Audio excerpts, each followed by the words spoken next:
Briefing us next will be Ms. Regina Julian, Deputy Assistant Director for Healthcare Operations. Welcome to the stage, Ms. Julian.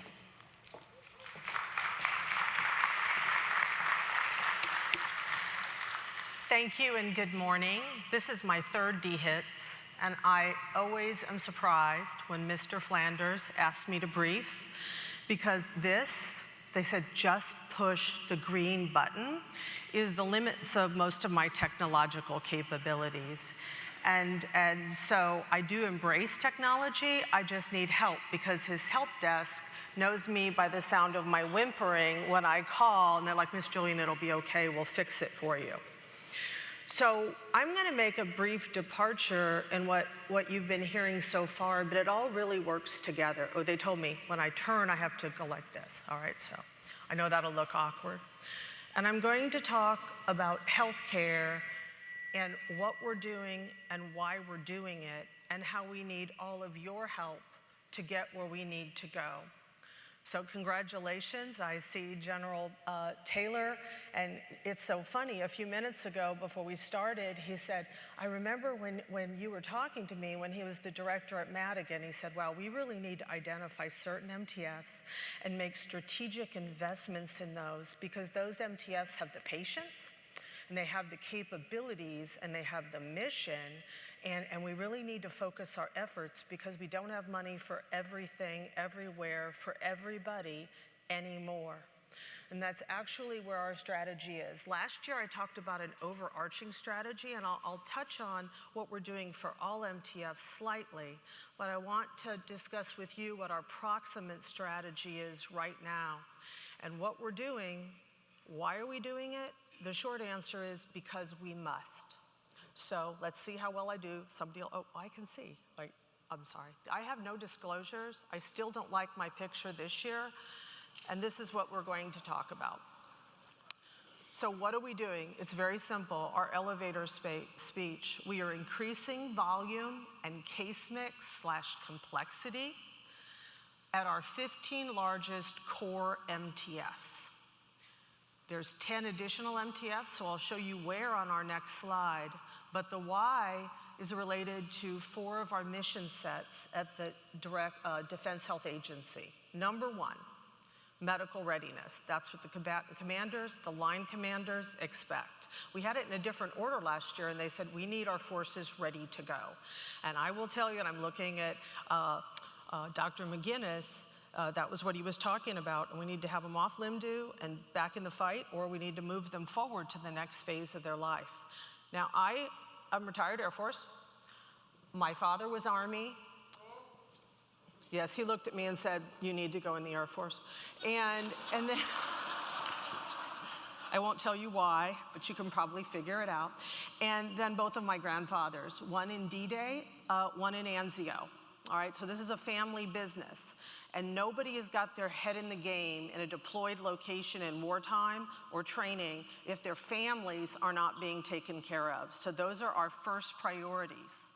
The next one, we're the only healthcare system in the United States of America where our people, our medics, go to war, right? And so we have to have ready medical force. And Mr. Mounts mentioned Role 1, there's Role 2, there's Role 3.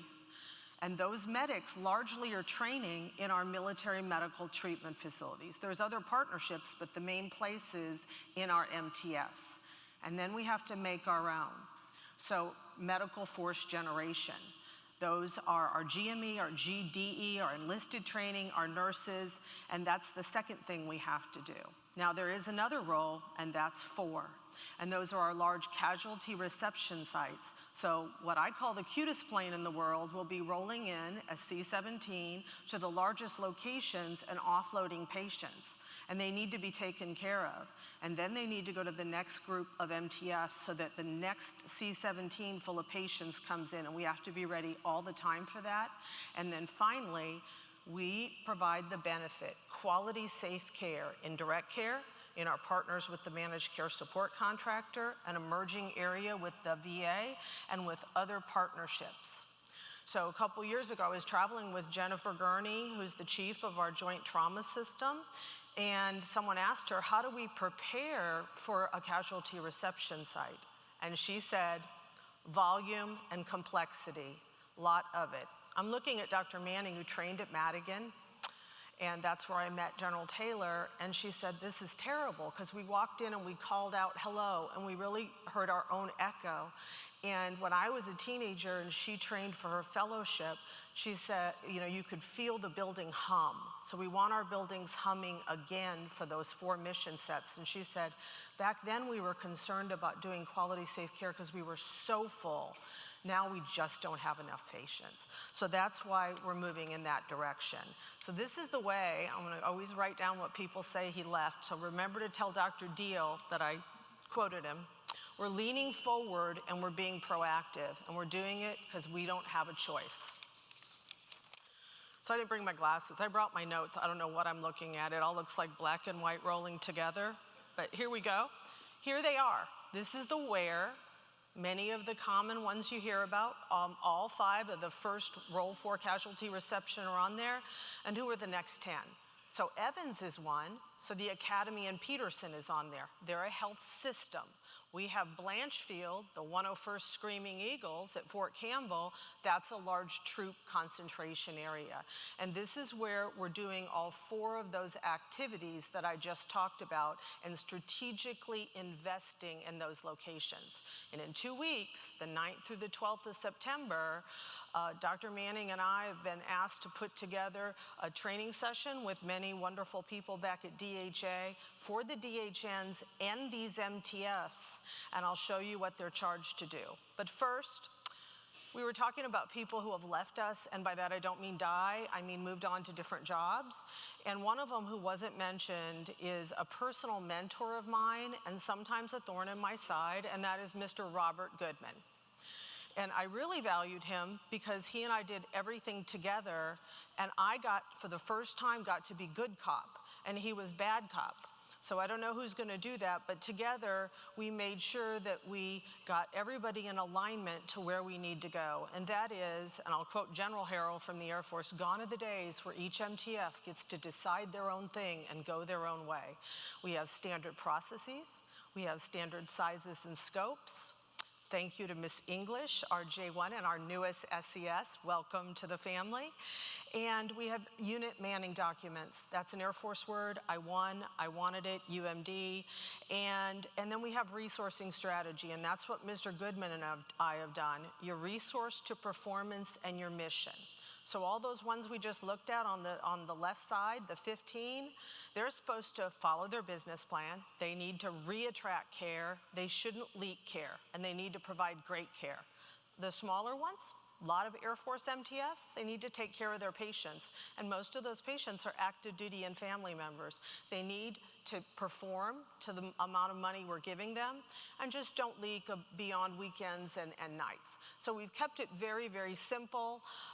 And then I really want to thank Ms. English again. Right before we came here, the human capital distribution results, Dr. McGinnis, you were there on the phone. It was the most successful one we've ever had, and the focus is on those largest places. And then finally, technological enablers. This is where the technology comes in. Technology enables care, it isn't care. Please always remember, I'll say the same thing I said last year. That is that healthcare is a people business. People want to be cared for, and they want great care. And technology enables that. Nobody's gonna cozy up to a piece of technology, so those things need to work in synergy. So the way we're gonna do it, this is the same picture that I did a few years ago. Each one of those little yellow triangles are some of the top 15 MTFs. And this is really going on right now under General Ryder's leadership in DHN Continental. And the EFMP denial rate at the Special Operations Force, Cannon, has plummeted to single digits from high double digits, which makes who happy? The line. And it makes patients happy because they're able to get care. And they're being supported by all these other locations. How? Traveling providers, virtual health, and in very limited, usually surgical cases, traveling patients. And this is how we're knitting our whole system together, because we have demand locally, regionally, and globally, and it's up to us to use technology, our people, and our processes to be able to apply that supply. And we need all your help and ideas to help us get there. So I'm a requirements owner. Dr. Courts in the front row is another requirements owner. We provide our requirements to Admiral Farrell to prioritize those, and then she works on solutions for us. So we have a much better, more rigorous process that we're doing now. So thank you for your leadership, ma'am. Drudgery. You mentioned access to care, Dr. McGinnis. Nobody's going to get great care if they can't get in the door. So the first thing we have to do is standardize templates. And data, Dr. Caban, right? We can see you. So when people tell me, well, this is a real conversation, everybody's performing, and I'm like, they're seeing 5 patients a day. Well, my acuity of my patients is very high, and then we look it up, Major CSUN, my exec, and it's like the acuity is that of a toddler out of well baby, so it's not high acuity. So let's get the appointments on the books so we can do what? Apply, meet demand locally, regionally, and globally. So these are all the things that we're doing. A word about specialty care. So we have to come up with some innovative ways to make sure our active duty are seen. They are priority number 1, right? 29% of our population using over 90% of our first specialty appointments. And the yields on those appointments, that's an industry term. What percent of those people go into an OR or into a cath lab or anything else? Less than 8%, industry standards 40. So we have to find ways to see them, and I think a lot of that'll be virtually, and then when they need to get a procedure to come off limb due, we're gonna get them in pronto, right? So we're gonna really rationalize our supply process and our process to get people seen as fast as possible if they're active duty, and as fast as possible at those larger places if they have the acuity and the case mix that we actually need. Centers of Excellence under Dr. Courts, that's another way we're gonna be able to bring patients in, and who is that? So one of our priorities, you've all heard about DODVA, but the other one are our oldest military family members, and that's TRICARE for Life. There's a total of about between 1.6 and 1.9 billion on the table for us to recapture. And those patients love to get seen in our MTF, but they've been largely shut out. So some of them, we're gonna enroll at those largest places in TRICARE Plus. The rest, we need to bring directly into specialty care in a patient-friendly, navigation-friendly, enabled care coordination way. And I'll show you what that looks like in a second. So next week, we're gonna talk about various projects, and those projects are gonna be informed by the data we talked about, financial data and performance data. Who are we bringing in? How much return can we get on that? And the return Dr. Smith is looking for is either in money, MERCF, right? KSAs, preferably both. And that also, when you do that, you support your ready medical force. So all those things are gonna be coming out of this session. None of it works without standard processes and guidance. So there's 3 legs to my stool, right? Stabilize. So the first one is policy. The second one is telling people about it, which is part of what I'm doing here today, but I'll be doing it in 2 weeks and every day thereafter, and that's the accountability. We're gonna be doing daily huddles. Admiral Case leads those. Monthly, Admiral Case will lead those. And then Dr. Smith will do it quarterly to make sure we're not waiting until the end of the fiscal year to see if we got what we needed, because we need to be agile, vector check, fall forward fast if we're failing, and move in another direction, because we have 1 year of reconciliation money, and we need to have that pay for itself in 1 year. So this is how fast we're having to move. The existing capabilities, I always remember when Mr. Flanders, found out I had virtual health under me, and he started looking at it, and he was very frustrated. He said, oh, it's just all people doing stuff like taking care of other people. I said, yes, that's really what it was, but that's not all it is now. And all of these are enabled by sometimes the phone, sometimes virtual video capabilities, and in other asynchronous ways that are being brought to us through Ms. Burst, but by Admiral Farrell, right, prioritizing what it actually we need based on strategy. Then we're gonna be in a much better place. And then finally, when we met with the Defense Health Networks last week, they said there are things we shouldn't be doing at each MTF. There are things we probably shouldn't even be doing at the DHN. There are things you all need to do. So I'm going to give one example. We augmented our coders and our MTFs with new coding contracts, thanks to John Lee and Ms. Burst's team. And I'll just tell you, the way they are structured, we have about an 8.1 ROI already in coding captured and money collected, and we're only 7 months into the contract.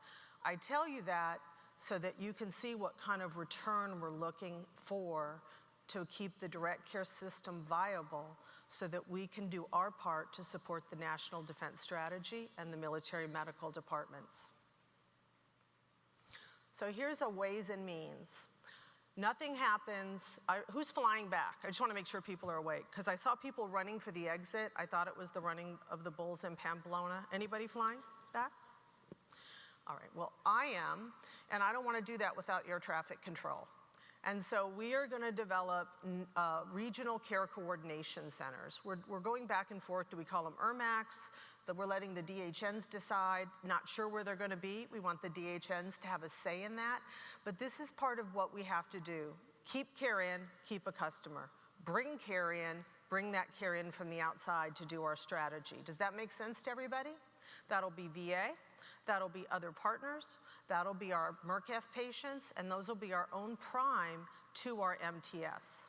So one of the projects, so Mr. Mounts, you had mentioned, do you know about the care, Colonel Mounts and I have been in, Mr. Mounts now, another new SES, well, a couple years, right?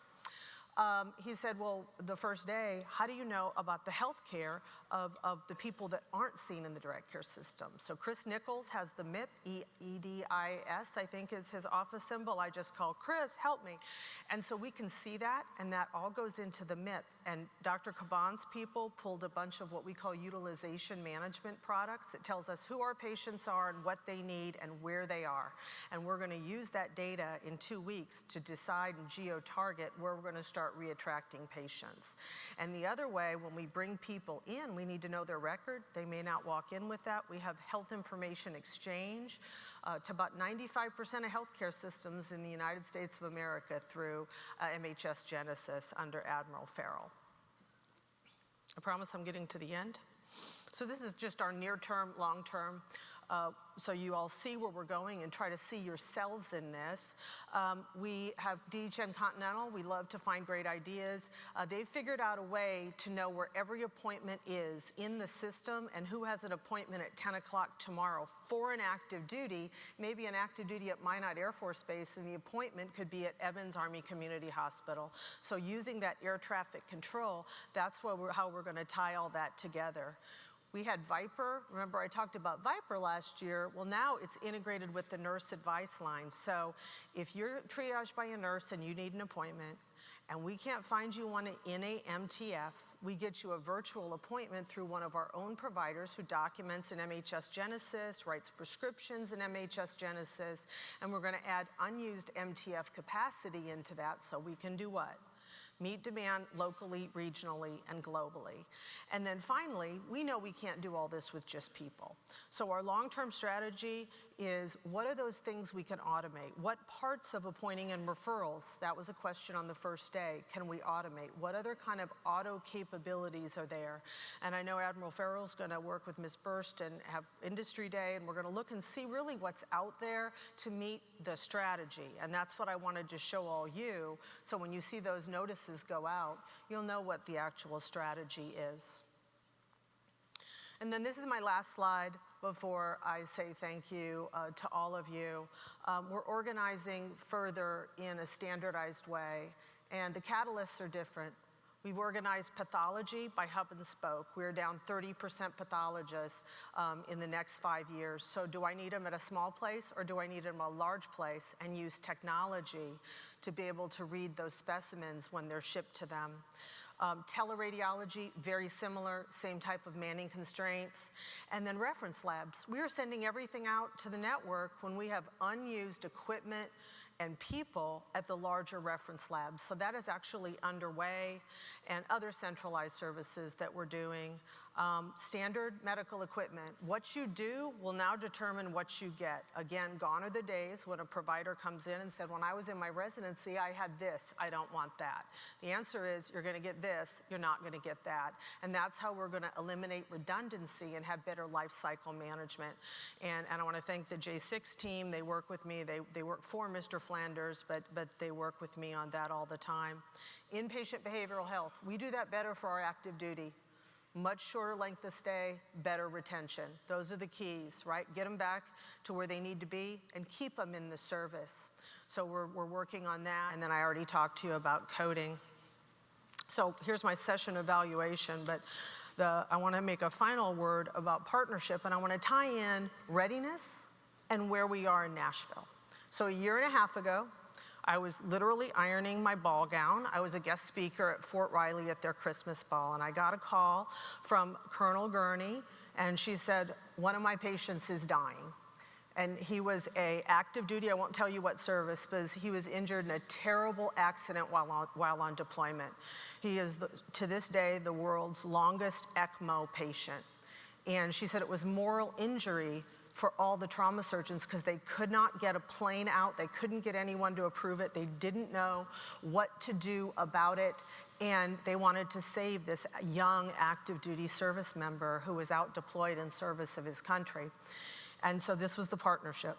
Transcom, Air Force, C-17, Humana, our managed care support contractor, and the great providers waiting for him at Vanderbilt. All those together saved his life. So thank you, Nashville.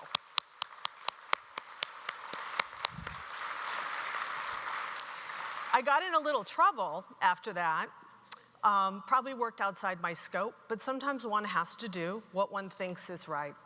And I will tell you, I'd do it again tomorrow. So will all of you. We need your help, and we look forward to working with you.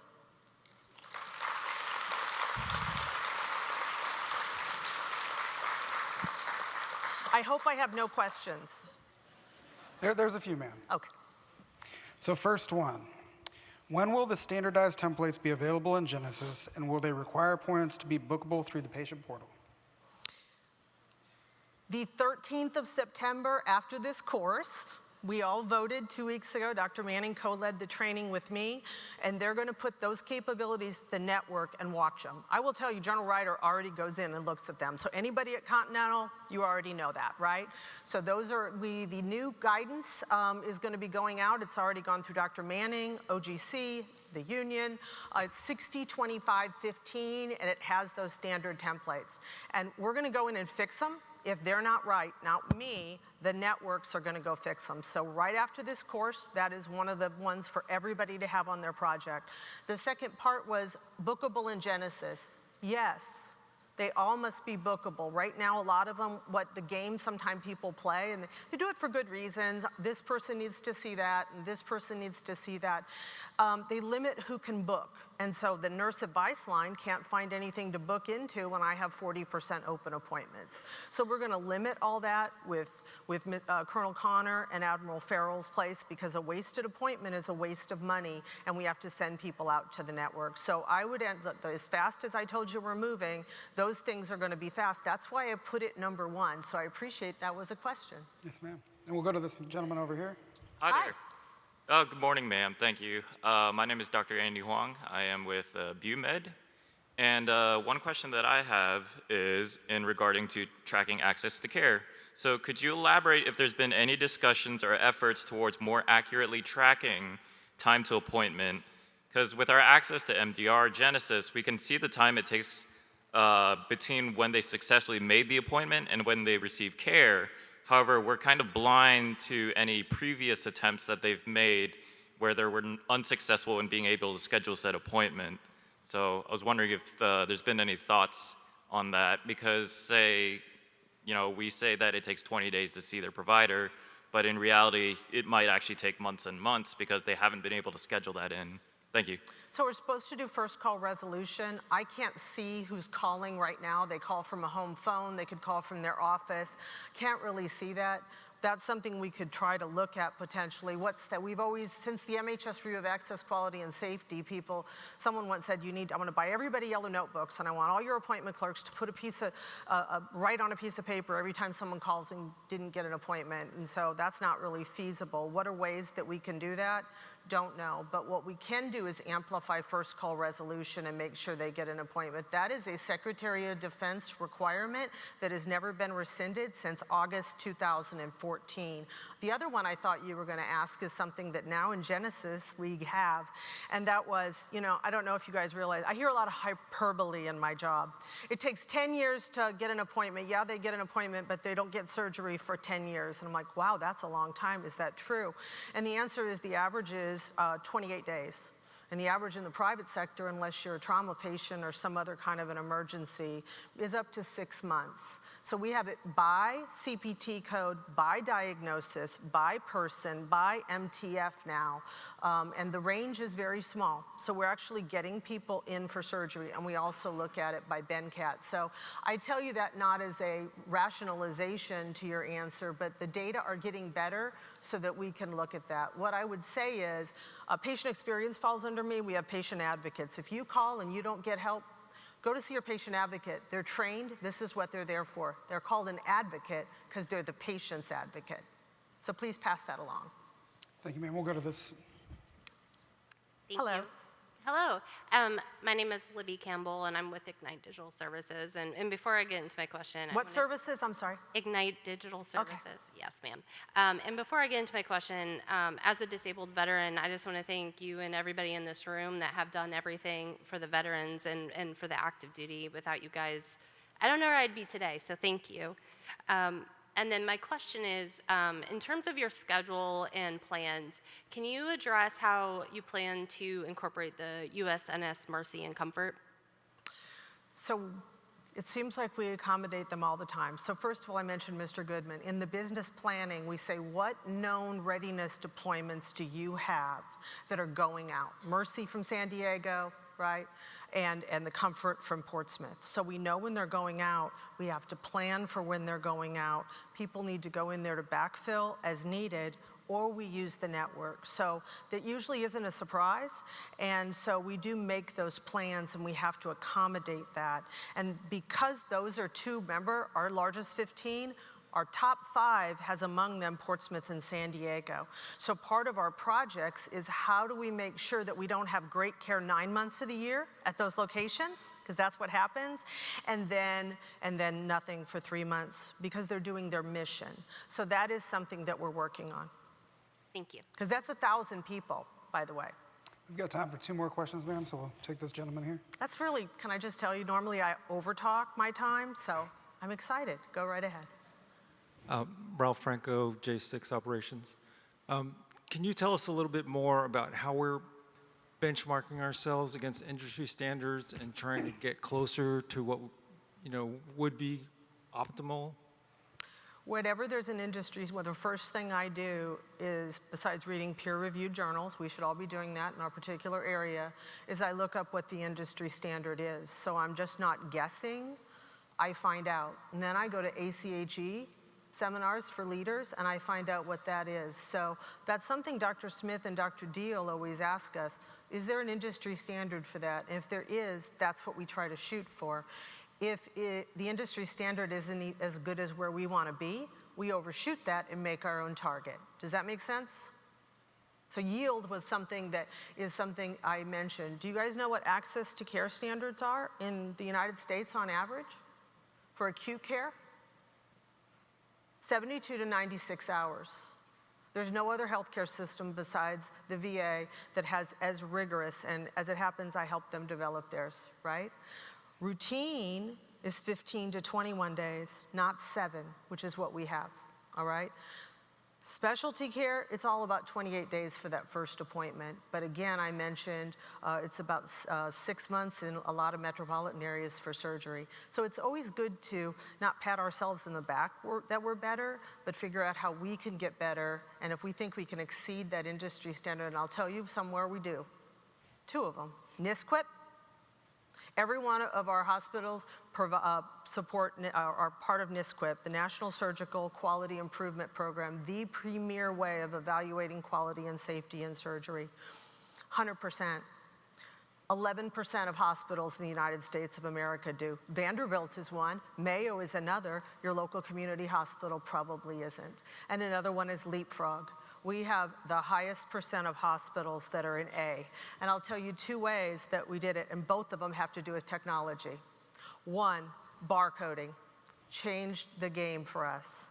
And the next one, Dr. Huberkar is my chief of telecritical care. He's a critical care intensivist, and it was for want of 24/7 critical care at all of our hospitals. We do have that now. Is Dr. Huberkar sitting out at Bassett Army Community Hospital in Alaska? He is not. He is on a call and on a camera, helping the providers there take care of patients. So that's an example, 2 of them, how technology has raised our game, made us better than the industry standard, and make sure we take care of our patients. Good to see you. I'm sorry, can I ask a follow-up question? So, I don't know, you have to ask him. He's the gatekeeper. Yes, you may. Last question. Last question.